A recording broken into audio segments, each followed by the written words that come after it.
I like this scrapbook cover he has going on here because it matches up perfectly with the theme of this album. What's up everybody? It's Luke James, not the singer. If you're an indie artist looking for an album review and some promo, you can hit up Luke at redmattersite.com.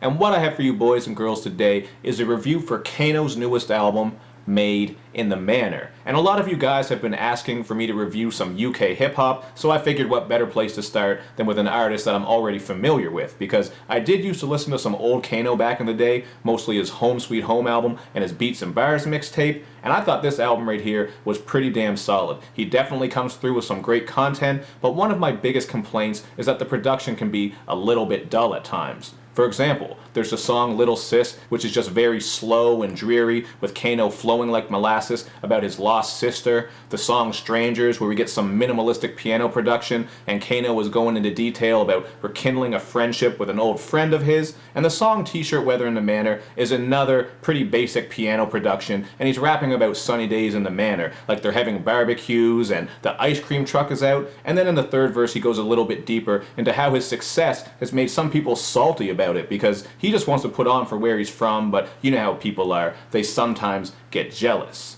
And that's not to say that these tracks are bad when I say that the production is kind of dull. They just didn't really pop out to me and they weren't overly memorable if I'm being honest. But there are some better productions on here that I thought were just really dope, including 3 Wheel Ups featuring Wiley and Giggs, where we just get this all-out horn banger and some quality flows. And there are 2 synth bangers on here that I really enjoy. There's Flow of the Year featuring JME, and there's also the song GarageSkankFREESTYLE. So these were 3 of my favorite tracks on here. And also, I gotta throw out that This Is England is another great production. It has Kano spitting over some live instrumentation, and this song, as you could probably guess, is just about England. He's kind of painting some gangsta pictures and just telling you some stories about what goes on in England. So these were some of the tracks that I really liked on here, and that's why some of those other tracks that I referred to as dull kind of paled in comparison. But throughout all these tracks, you're really getting some good content, and I think he's doing a good job of kind of painting the picture in regards to what it was like for him coming up in the manor, what's going on there now, and just his experiences in general. So it was pretty cool to see his view of how London is.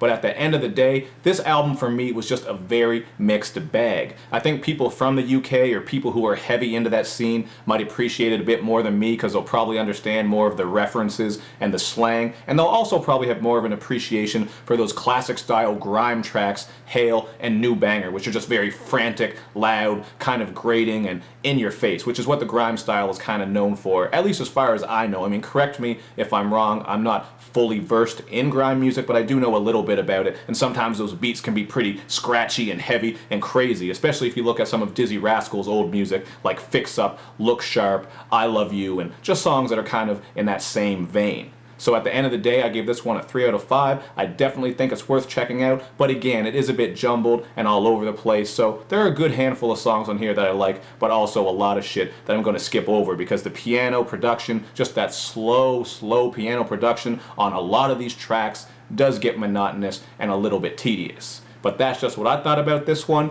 You guys check it out for yourself and then hit me up in the comments section because I always want to know what you guys think. And also make sure to do all that good YouTube and social media stuff where you like my videos, you share them, you follow me on Twitter, you retweet the videos, and you especially subscribe to my channel. Thank you for watching, everybody. I'll see you next time.